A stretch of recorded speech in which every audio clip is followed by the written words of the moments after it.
win up a check, I might do it again. Enemies close, have me thinking they're friends. 10 toes down, I'll be free until the end. Crib outside the city, I don't feel safe in my hands. Took so many years, I'm just waiting for the wins. I'm in debt to no one but the one who took my sins. I do it for real, there's no reason to pretend. If I do it once, I do it again. Add it up, bankroll, euro, peso, add it up, I'm just doing me, everything is on me, oh you matter what. Add it up, bankroll, euro, peso, add it up, I'm just doing me, everything is on me, oh you matter what. Add it up, told her if it's all me, everything is on me, gon' back it up. Matter what, told ya I'ma do me, why you hating on me, it's not adding up. I do roll like a Mack truck, country heart, I might cop a farm and go act up. Lot of scars, I was cold-hearted, now I'm back up. Keep it real, I do this once a month, I don't rap much. I just take the money and go stack up. What up? Good afternoon, gentlemen, lady. How you doing, Marie? What's going on? Good evening, gentlemen. How you doing tonight? Hey, Mika, what's up? I am excited. We got a wonderful show tonight. As always, who are we? We are Ink to Ink, as well as Incarceration to Incorporation. And as always, we want to bring in our partners, OAA, which stands for what, Marie? Encouragement, empower, and educate. Have to take and empower. That's what we do. We empower, we encourage, and we educate one another. Like having the men on tonight, they're going to help educate us. We're helping empower one another.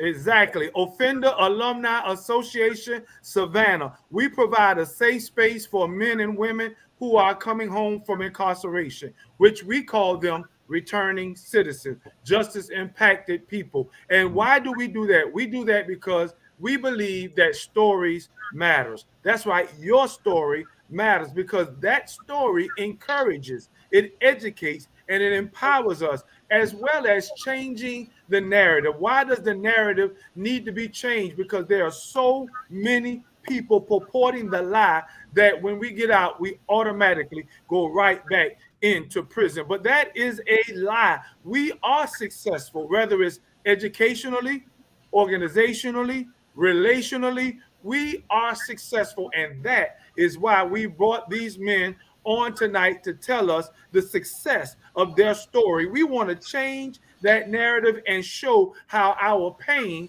has become our purpose. And so without further ado, always want to give shots out to AB and Julius Hall, the brainchild and the platforms that they have given unto us. But let's get ready, Marie. I want you to introduce our guests as we give them an opportunity to tell us who they are first before they start telling us what they do.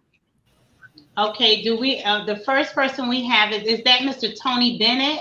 Yes. Is that his name? And I can't see the second guest name, Julius. His name, I can't see it. And I'm so sorry, sir. What is your name, sir? Chevis Watson. Mr. Watson. That's the one I want to hear from, Mr. Watson. So, Mr. Watson, I want to welcome you and Mr. Bennett to the show. I know that you all going to have some nice encouraging words and education for the people to give them what they need to hear. And always, thank you to our wonderful guest and our partner of OAA, Mr. Fred Green. He's very encouraging. So I know he's going to have something wonderful to always say to the people. So tonight, I want you to tell us who you are. What is your affiliation to incarceration? And Mr. Bennett, I'm going to start with you first. Good evening, everyone. My name is Tony Bennett, and I originate out of New York City. I was incarcerated at the age of 21, and I returned back into the community at the age of 49. Currently living down in Georgia. I transitioned from New York City and moved to Savannah, Georgia in August of 2022. And I'm currently working for a community-based organization that assists returning citizens with the entitlements and necessities they need to make a successful transition back into the larger society. Wow. So, Mr. Watson, can you introduce yourself and your affiliation to incarceration, sir? Absolutely. Peace and blessings to the people that are listening. Peace and blessings to the show host. I appreciate the opportunity to speak. My name is Chevis Watson. I'm live from Austin, Texas tonight. I'm the executive director of Direct Service Agency Working Group 512. We work in a golden triangle between Austin, Houston, and San Antonio. But I'm chasing justice wherever I go. I've got a 17-year history in the criminal justice system since I was a freshman at Baylor University.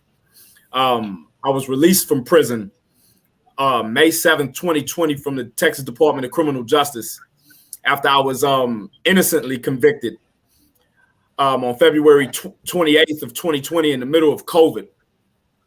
And I've seen the ups, I've seen the downs. You know, I get to prison, I wake up one morning, my cellmate is dead. I get back to the county on my way home to catch parole. My cellmate is on an appeal for doing a life sentence for a bag of weed.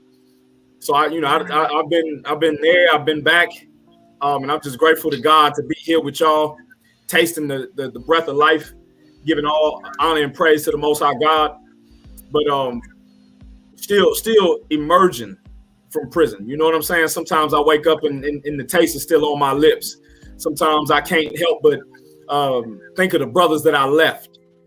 So, you know, I'm glad to be here from Incarceration, Incorporation. Well, thank you so much, Mr. Watson. And Fred, always please introduce yourself, Mr. Green, and tell us your affiliation with Incarceration, sir. Well, thank you, Marie, and thank you, Julius, and thank you to the two brothers that's on, Brother Tony and Brother Chevis. You know, our affiliation is, our stories are the same, you know, right. And what I like to promote is successful reintegration. You know, oftentimes, like Julius said in the opening, the focus is always on recidivism. But many are the faces and voices of successful reintegration. And that's what this platform is about, changing the narrative, letting society know that people come back from incarceration, if they're given the right support and the right supportive services, that they're treated as citizens, then they can fare out later in their lives, and that they can do outstanding things, just like all of us on this call have done. Not only us, just so many people, but we need to collect that data. We need to change that narrative. And I'm so proud of each and every one of us for having the courage to jump out in the ocean and share our stories and turn our pain into purpose. I love what you said, Fred. I love what you said, Fred. Fred, let me say something, Miko. I love what you said, Fred. Guess what? If we are given the right tools, right? The right tools to flourish, recidivism will change. When you come home from incarceration, doing time, and that they will take you and treat you like a first-class citizen, things can work accordingly. I love that, Fred. Yeah. Okay, Miko, go ahead. Well, wait a minute, Fred, before you start, because you use the keyword data, and that's what we want to start off. So we're going to talk a little bit about data for you, for Mr. Watson, and also for Mr. Bennett. Tell me, and Fred, you start, and then we'll work our way through. Was your transition back into society a smooth transition or a difficult one? If it was smooth, then tell us why. If it was difficult, then tell us why. You start out with that so we can get some data. Well, I was released 24 years ago. It's been 24 years for me. Mm-hmm. And it was very difficult. The restorative, and for everybody out there, I'm from Savannah, Georgia. So Cheatham County, it was very difficult to get employment. During the time when I was out, people that had felony charges couldn't get food stamps. They couldn't apply for FAFSA. So I always tell the story about, man, I had to lie on every application I came across, you know. So it was very difficult, you know, and my hopes was that I became so important on a job that they wouldn't let me go, which was such the case when I was in food and beverage working for Chili's for 8 years. Now, my manager found out and told me I was so important. He said, just redo the application. We can't lose you. So, you know, I had to, and then as slowly the restorative justice needle started moving to where the Ban the Box initiative came through. And then shout out to all of us and none of us out of Oakland who passed that legislation, that law. And then they started opening up under the Georgia reentry initiative through DEAL, started to do some things in Georgia as it relates to helping those that are directly impacted, those that are justice system impacted, be able to get the tools and utilize the tools that were already there. We just weren't able to use them. And so, so it was very difficult. All right, Mr. Bennett, was your transition a smooth one or a difficult one?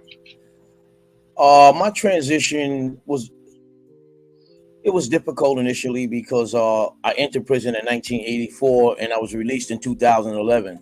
So I walked out into a society that was had transitioned to a proportion that I was ill-equipped for.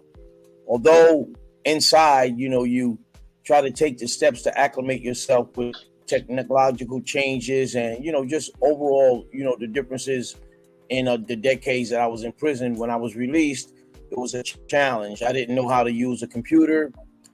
I didn't know how to swipe a Metro card to get on the bus. So I had to have somebody assist me in the process to show me. I didn't know what a debit card was. And I recall I was riding the city bus in New York and I seen people, they had these things in their ears and they were talking. And, I started drawing back because I was thinking that they were hearing aids and all these people on the buses, they were crazy. So when I got off the bus, I called my brother, hey, man, these people, man, they're letting them out of the mental asylum. They got all these plugs in their ears and they laughing and talking. And my brother had to tell me that those were Bluetooths. I didn't know that they were Bluetooths. I thought they were hearing aids because that's what people had in their ears when I went to prison in 1984. So I got out in 2011, and I was fortunate enough to, encounter people that were sympathetic and they understood, they empathized with the period of time that I was incarcerated. And I went to a public library and I asked the lady there, could she help me, teach me how to use a computer? And I explained to her my situation. And she told me that you have to invest in your freedom. She said, if you want to learn to use a computer, you have to come here every day at 12 o'clock and I will show you. So that was the first act of motivation for me. I would go to the public library every day and she taught me the nuances of Microsoft Word and Chrome, and she taught me how to attach something to an email. And I thought that was one of the greatest accomplishments that I made at that time. I left the library and I was like excited. I was like, yeah, I'm ready, man. I can do that. But I also found out that society did not embrace you. They did not care if you did 25 or 28 or 5 or 10 years. They just wasn't, concerned about you and your situation. And I recall that I could not get employment. And I was under a life parole sentence. And I went to see my parole officer this particular day. She was not in because they informed me that she was in a car accident. And I saw 2 people walk in the back and they walked out real quick. And when I walked in to speak with a parole officer, she said, you want a job? I said, yeah. She said, well, they got a program. Hold up. What's going on here? We hear you. We can hear you. Okay.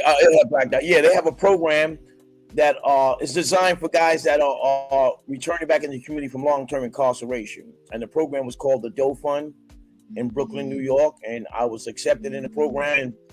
My first act of returning back in the community and making a contribution, I was sweeping the streets of New York City. I had a dustpan and a broom, and I would walk up and down Manhattan and I would sweep the streets. And people would encourage me. One brother told me that broom and that dustpan is the vehicle to your success. He said, you just have to be committed to doing the work that you need to do to change, brother. And that was the encouragement that I received. The return was not easy, but I was able to learn from people that God put in my path. He put in my path to assist me in the process. And that's how I was able to, successfully transition to an extent. Awesome story. Oh my goodness. And we're going to definitely get into part 2 of that. What about you, Mr. Watson? Was your transition a smooth one or a difficult? And if so, tell us why. I'd say that my transition was filled with turbulence. I'd entered the criminal justice system this last time with some information, right? I kind of came to prison almost make ready. I had known that Angela Davis said that jails and prisons are designed to break human beings, to convert the population into specimens in a zoo, obedient to our keepers, but dangerous to each other.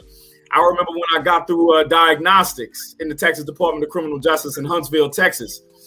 I get to the unit, and it's 60 guys on the verge of chaos. An old guy came to me. He said, "Brother, you got smart eyes." He said, prison is like hot water, and you got 3 choices in hot water. He said, you could be a carrot. And what does a carrot do in hot water? I'm looking at him like, man, what are you talking about? He said, look, brother, a carrot shrivels in hot water. You can go back to everything you knew, a shell of yourself. I said, man, that ain't what I'm trying to do. He said, you could be an egg in hot water. He said, what does an egg do?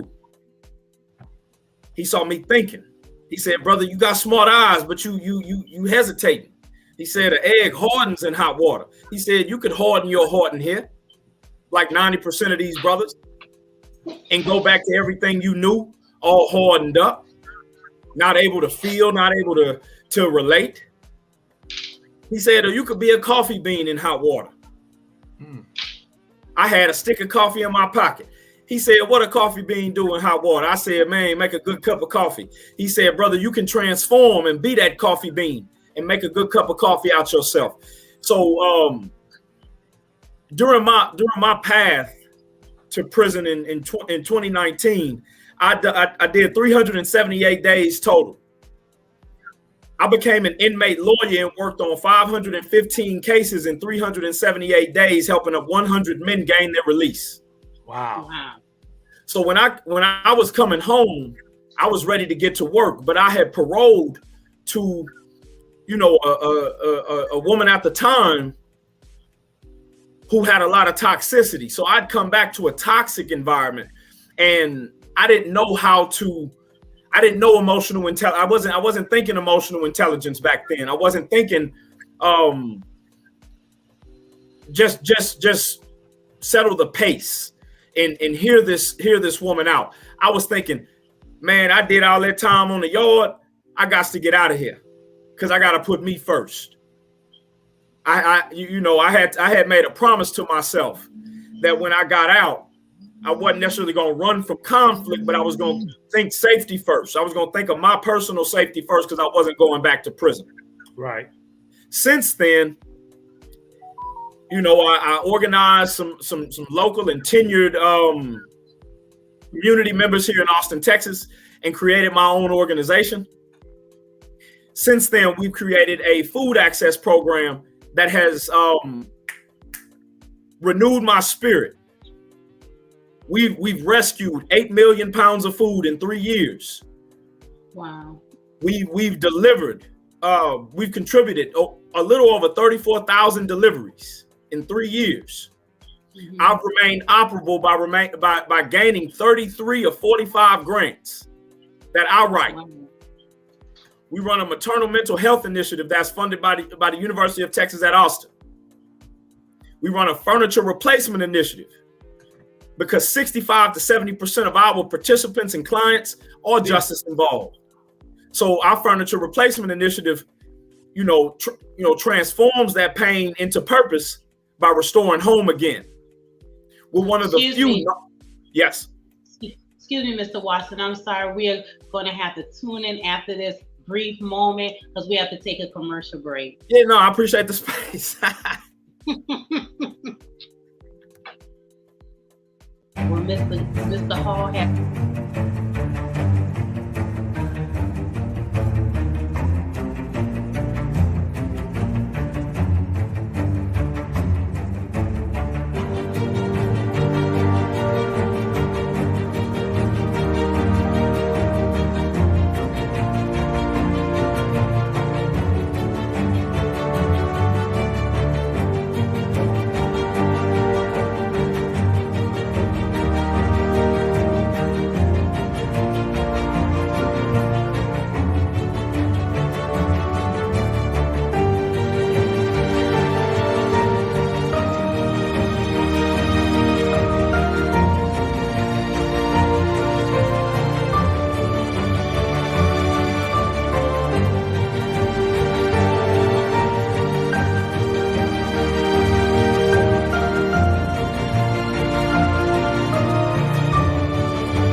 Okay, we have returned. Mr. Watson. Can you hear me, Miko? Yes. Mr. Watson, may I ask you a question that I think that's really good of what you're doing, the pain to purpose. Can I ask you a question? What is your educational background? So I grew up between New Orleans and Atlanta and moved to Austin when I was 11 years old. My father was committed to education, so I was a very, very good student. But I got to Baylor University at 18 and made all the errors that a young man would make once he's left his father's hand. Yes, sir. You know, so I went to Baylor University. I got done in 2009 amidst a bunch of conflict due to my justice involvement. And then I got back to Austin in 2010, and I snuck into a master's program at the University of Texas at Austin. I was an unofficial master's student. Since then, I have committed myself to leadership development programs. I've developed. I've been a part of city and county development programs to not only showcase my discipline and my growth, but also to be a student of others, give a listening ear to others. So, you know, I'd say that my education is still continuing, as Brother Fred and I are 2023 fellows with a New York City-based organization named Just Leadership USA. Okay. Mr. Bennett, what is your organization name, Mr. Bennett? The organization you work for, what is the name of it?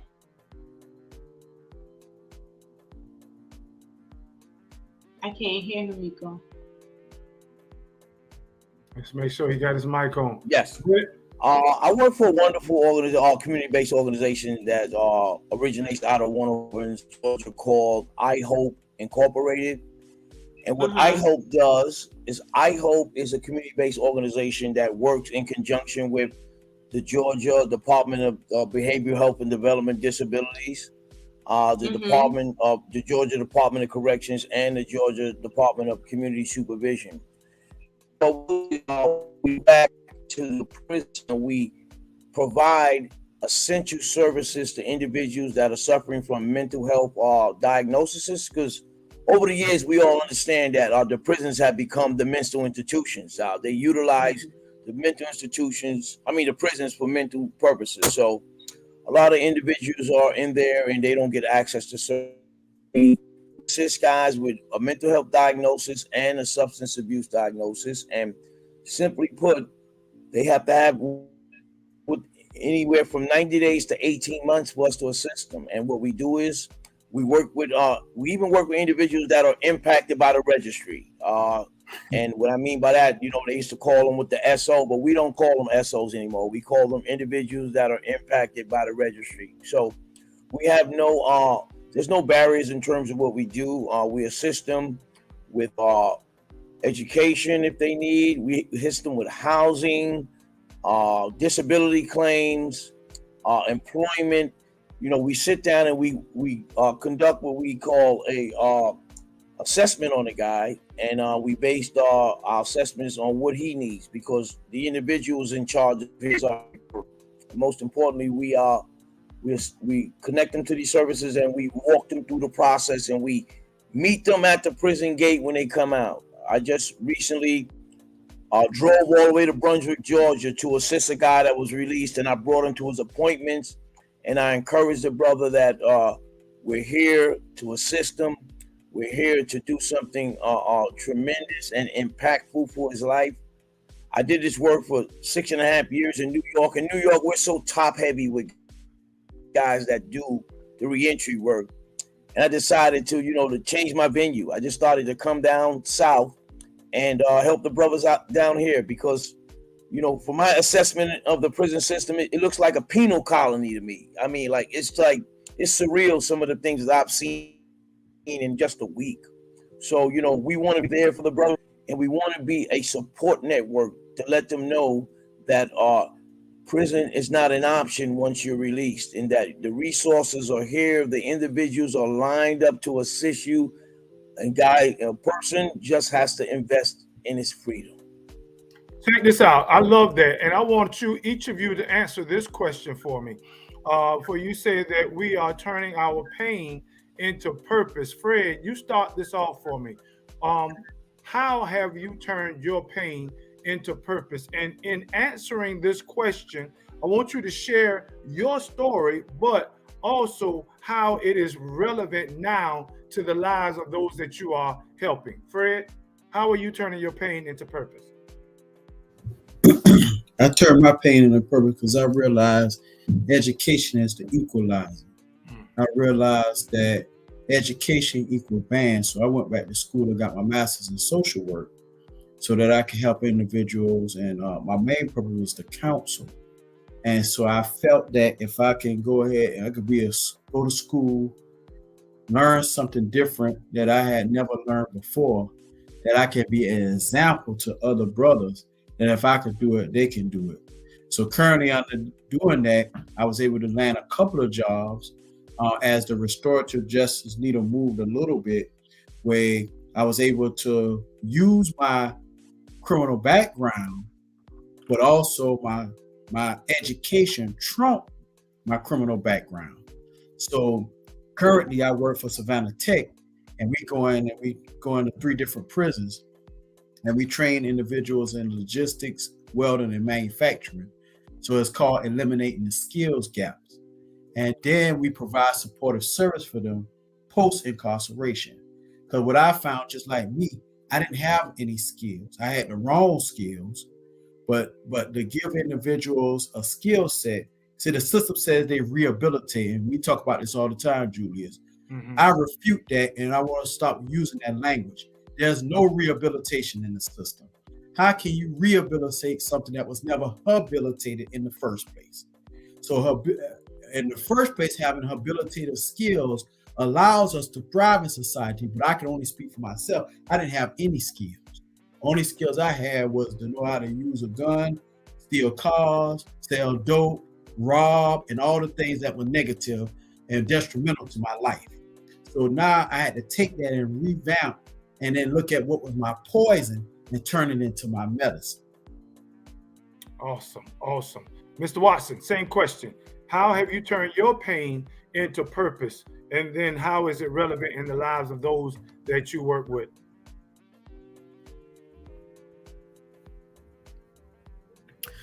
That's a great question. Can you hear me? Yes. So again, I had made a commitment to myself when I was locked up that I was going to fight. I was going to push. I was going as hard as I possibly could. But I was never going to forget all of the harm, all of the pain, all of the conflict that I had seen, that I had embraced. And so I'd come out to a painful situation, and I'd find myself dealing with the same outcomes that Brother Tony was talking about. Jobs saying I wasn't worthy enough, or hearing the no's and the you're not worth the chance on every corner. Deciding to work for myself, I made a commitment to keep that energy. And so we created programs and initiatives that were based off of my lived experience. We took participants from over 35 zip codes in the area so that I would remain busy, but busy with productive work. It got to the point where I felt comfortable in taking on clients. And so now we have about 17 clients that through case management, we stick in the fire with those brothers and sisters. Since I was a kid, I'd read the autobiography of Malcolm X. And in chapter 14, titled Black Muslims, the brother tells Alex Haley of the process of rehabilitating the junkie by the brother who's reformed his spirit, merely given the brother who's struggling, patience, understanding, and a friend. And he says that brother the afflicted brother will in turn save that reformed brother's life, because that reformed brother had saved his life. And so I model that with my clients. I model that with my participants, but I seek counsel. Brother Fred, I tell you, I could sit and listen, man. And so I've got a loving community around me that will tell me when I need to sharpen up my accountability, that'll tell me when I'm not focusing on the things that perhaps I should be, like myself. You know, I'll seek counsel of brothers that I know have endured through the struggle. So in turning my pain into purpose, I've alchemized that energy into something that's valuable, so that when I spend time with a brother, or when I spend time with a sister, even when I spend time with folks who are, who are not just as involved at all, they'll say something like, man, we can tell you've got good character, or we can tell that you really care about what you do. We can tell you really care about people. And so I use that not to fuel my ego, but to fuel my mission. And so I keep a servant heart. I keep a servant heart. And the Most High God will reward a servant heart. And so, I remember when it was dark. I remember when it was full of doubt. The book of Proverbs speak that, even oppression will drive a wise man mad. And so I keep those things close. But like I was telling Brother Fred, I'll also listen to scholars and lecturers of our past, like Dr. Amos Wilson, like Dr. Joanna Kunjufu. And I'll let those brothers really speak peace and power into me, so I can share that with other brothers and other sisters, so that we can keep that cyclical nature of educational strength, of emotional intelligence. And so it turns into a true purpose, a purpose that's justified, a purpose that's grounded. They say, and I still carry a lot of trauma. I'm not gonna lie, Brother Julius, I still carry a lot of trauma, but trauma is only defenseless against the loving community. And so I pour and I lean into that loving community. We are one of the only Narcan providers in the state of Texas. And so I remember what it was like. I remember what it was like to be alone. I remember what it was like to be without. And so I never turn away a brother. I never press away a sister just because I don't feel like it, or because they don't look this way, or because they're going through this. I remember what it was like for me, and I keep that servant heart, which is how I turn pain into purpose, man, and it helps me heal. Cool. So before I go to you, Tony, I want to read what one of our readers has said, listeners, Bernard White. He says, thank you for being the change and for showing our young black men that they too can rebuild a life that's torn down. Man, awesome for letting him know that, because that's something that we always need to remember. I love to say it this way. George Santayana, a famous American poet, once says, he who refuses to learn from history is forced to repeat its mistakes. And so I am glad that people are listening to the Mr. Greens and to the Mr. Watsons, and now also to you, Mr. Tony. So tell me, how has your pain been turned into purpose?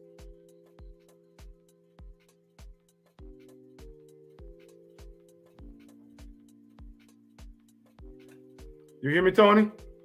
You got unmute your mic, Tony. It was a transformation process that started for me while I was still behind the wall.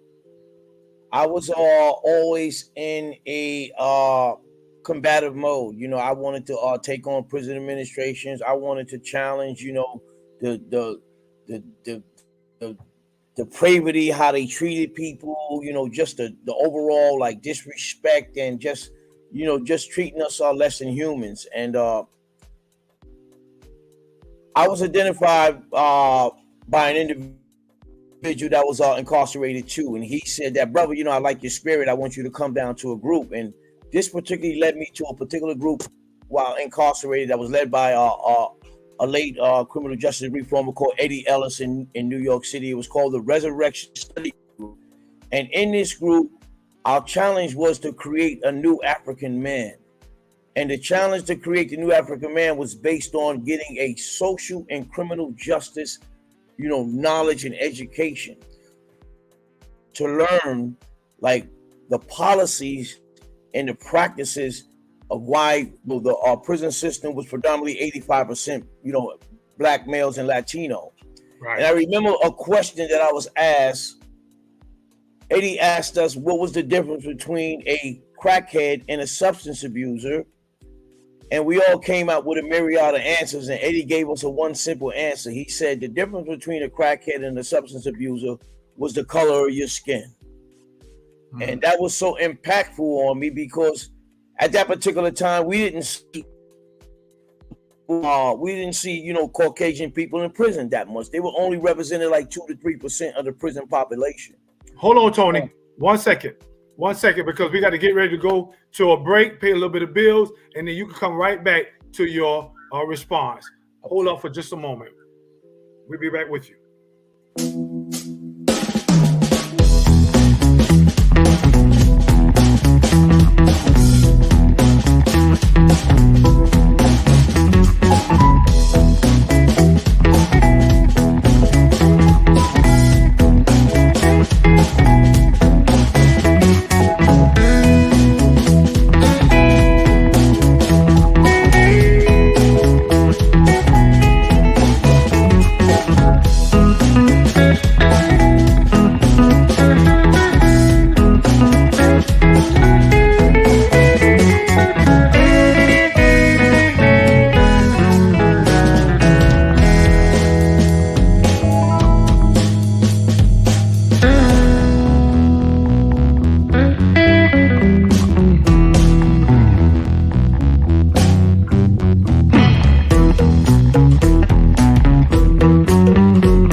Always got to pay those bills. Okay, Tony, we back with you, bro. What did Eddie Ellis say to you?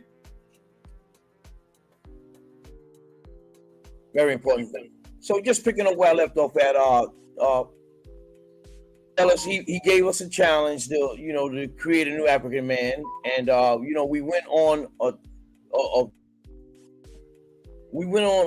journey where we were able to find our niche while in the prison system to help make productive change. But I learned one thing in the process of that. I learned that the problems that affected us in the prison were the problems that we brought from the community. So it wasn't prison problems, it was community problems. We had to re-educate people in our community, and we had to reinvest in our community. No longer being liabilities in the community, but becoming assets by providing essential information and education to the people to build themselves up. So in the process of Eddie introducing us to another individual called Dr. Gary Mendez, the late Dr. Gary Mendez, and he was the founder of the National Trust for the Development of African American Men. And Gary challenged us that where we sat at, he said, make a difference, become an asset. So some of us came with, we came upon projects. I wrote the first position paper that was presented to New York State Legislative Caucus for the moratorium on prison construction. They were building prisons at an astronomical level, and we were saying, look, we need to stop prison building, and we need to reinvest in the individuals and their transition back out in the community. So I wrote the first position paper that was accepted by New York Senator Valmanette Montgomery, and I was brought into a legislative session, and the ball started rolling in terms of stopping prison construction and starting taking that money and invested it in the community. But after I got released in 2011, and I transitioned into a case manager position after having obtained my associate's degree in liberal arts and sciences. What troubled me was that individuals were returning back in the community from incarceration with no resources, no hope, and just abandoned. And they came out with anger because the system was failing them, and the system continuously failed them. And the work became more burdensome because you have to change the mindset. And the individual came out assumption that anybody that's connected with reentry was the people from the inside. So we have to work to change the mental process of the individuals. And some was success, some was some failures. You know, it all depends on what the individual wanted to put into his freedom, you know, invest in his freedom. Okay. And after doing that for 6 years, you know, I got a little disenchanted because I said, you know what? We have a lot of individuals on the outside working with the brothers, but somebody needs to go behind the wall and work with the brothers to prepare them to the larger society.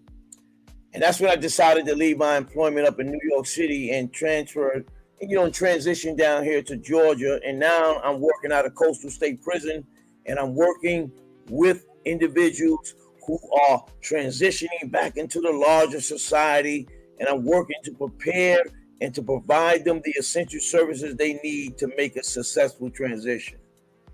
I love that. And I'm talking about each of you turned your pain into purpose. As we get ready to turn the corner and conclude, I want each of you, Fred, I want you to start out first. What word of encouragement would you share with our listeners, whether it's somebody that's listening into the prison or the jail right now in Jessup, or whether it is a returning citizen who has come home but is struggling to get over that hump, or it may even be the community that the people are returning back to. You have the audience that you would like to speak to. Encourage them. Well, to the people who have not been directly impacted, I will say to them that support a returning citizen, support somebody who is justice system impacted today, right now. There's a brother Bennett talked about hope. A brother named Bill Carruthers told me something that was significant that I hold dear, and that's what made me go hard the way that I go hard. You only have a small window to provide hope for somebody. To the people that's locked up, there is hope. We're showing you, we're displaying, we're being a shining example that God is no respecter of person. What he did for us, he'll do for you. And to those of you who have the resources to help someone, those of you who are family members and have been affected by proxy, support someone today. Those that feel like they can't do it. The fish, Chavez can tell, Deanna Hoskins with Just Leadership said something that was so profound. She said, a fish only grows to the size of a container. Jump out into the ocean. I like that. I like that. Mr. Watson, you too, can you share an encouraging word? You choose the audience that you decide to speak with, but share an encouraging word as we conclude.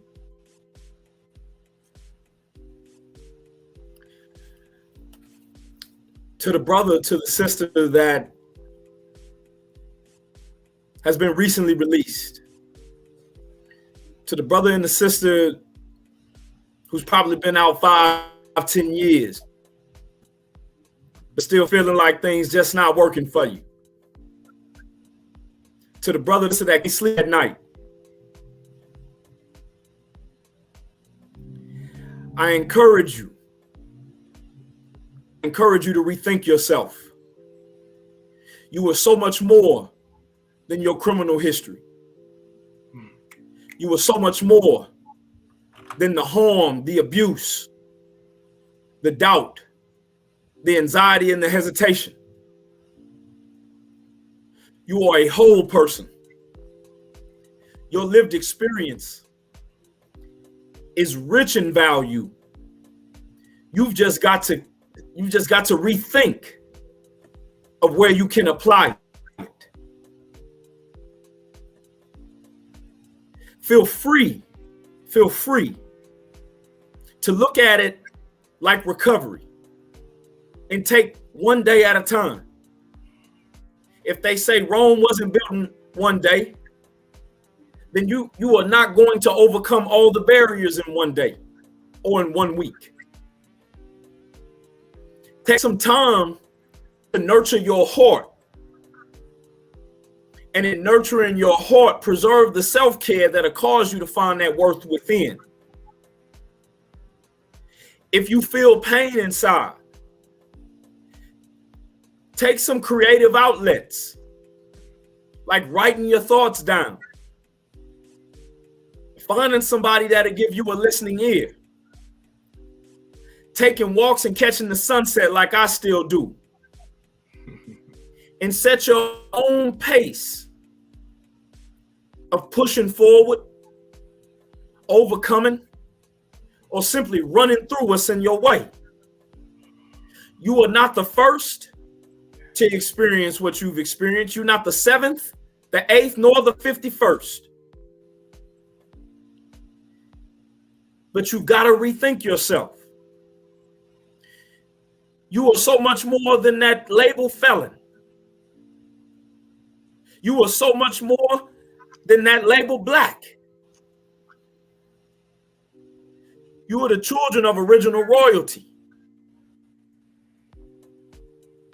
And you've got to return to that mindset, that kingdom mindset. And in taking it one day at a time, you will build blocks that will serve as stairways to your sustainability.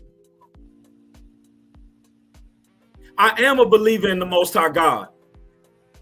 And so you must give it up to the Most High God and repent for your sins and spend time in prayer.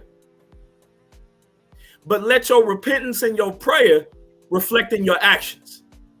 And you will see that you will re-enter into society in the way that you wish to. You will see that you become exactly who you desire to amidst all conflict and struggle. And I say that to all who are recently released, all who are seasoned and have been on the outside for a long time. I say that to the brothers who are doing hard time, the sisters who are doing hard time inside. You must hold on. You must be strong. Be strong in the Lord. But you must rethink yourself. I appreciate the time again. No problem. No problem. And what about you, Mr. Bennett? What do you want to say in closing? What word of encouragement to what category of people would you like to speak to as we come to a close? To all the justice impacted people that are returning back into the community, and the masses that have been in the community for some time. I just want to encourage them and let them know that your dreams do not stop at the prison doors. Your dreams can be expanded into the volume that you want to take it. I remember reading a quote by Malcolm X, and he was asked the question, what motivates you to do what you do? And Malcolm X responded by a simple, he said, having committed a crime is not the shame. He said, the shame is remaining the criminal. Mm-hmm. That's what Malcolm said. So I encourage guys that you don't have to transition back into the life you had before. You have a better life. You can have a better life. You can live your dreams. You can go to school like Fred and get your master's degree. Possibilities with education and everything. But I also encourage them to take 3 simple steps. Start where you are, use what you have, and do what you can. And once you embrace yourself in that, you can see the positivity and change. And that's what I leave to the people. Oh, man. Start where you are, use what you got, and do what you can. Gentlemen, I am so grateful that you've decided to grace us with your presence and your knowledge and your story. Your story of how pain has been turned into purpose. Thank you again. We will have you back so we can get an update on what you got going on. Shouts out to Marie Jones, who had to leave us early, and as well as Julius Hall. Listen, I love to say it every time I come to an end. We may have started this thing out wrong, but we are now finishing strong. We want to invite you out May 17th on Wednesday for OAA Savannah, 8011 Waters Avenue. We are meeting together to talk about how fees and fines are impacting our returning citizens. The doors are open to you. Come on out, share your story. We look forward to seeing you. Thank you, gentlemen. Thank you, everyone, for joining us. Good night. Have a wonderful weekend. Brother, take care. Take care, Shabbat.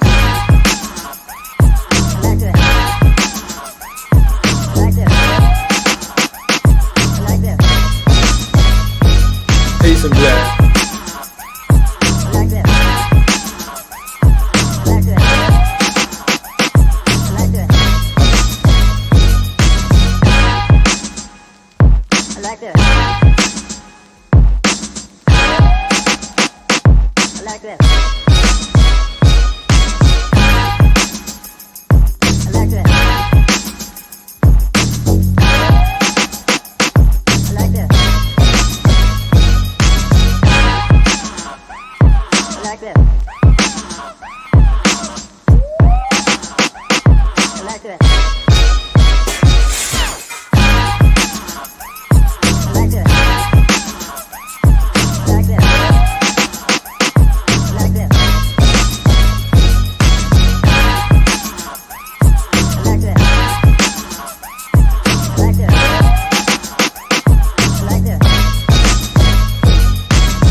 I like that.